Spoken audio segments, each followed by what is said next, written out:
Çəpgözlüyün əlamətləri. Yəni, biz necə şübhələnməliyik çəplik mövzusunda? Çəpliklərin böyük əksəriyyəti görmə oxlarındakı fərqlilik, yəni çox bariz hiss olunur. Valideynlər də gəlir, ətrafdakı insanlar da. Bəzən valideynlər uşaq yaşlarında çox da hiss eləmirlər. Kənardan kimlərinsə təlqini ilə, ay balam, deyəsən bu uşağın gözü çəpdir, düz baxmır uşaq, eləli gəlirlər. Yəni, əksər hallarda kənardan hiss olunur. Bu, tropiyalar üçün də keçərlidir, foriyalar üçün də keçərlidir. Valideyn gəlir, doktor, uşağın gözü əslində hər şey qaydasındadır, amma bir anda dalğın olanda, bir anda hiss edir ki, gözü qaçır və ya mənlə danışanda bir gözü mənə baxır, birisi mənə baxmır, bir gözü başqa yerə baxır.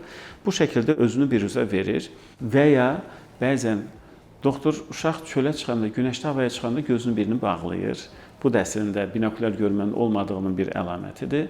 Doktor çox yorulur, uşaq çox yorulur, dərs oxumaq istəmir. Oxuyur 5 dəqiqə, 10 dəqiqə sonra artıq uşaq oxumaq istəmir, bir bəhanə tapır, qaçır.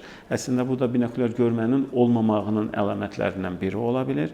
Bəzən də gözdə çəplik olmur, amma kənardan çəplik varmış kimi görsənir. Buna da biz kosmetik çəplik deyirik.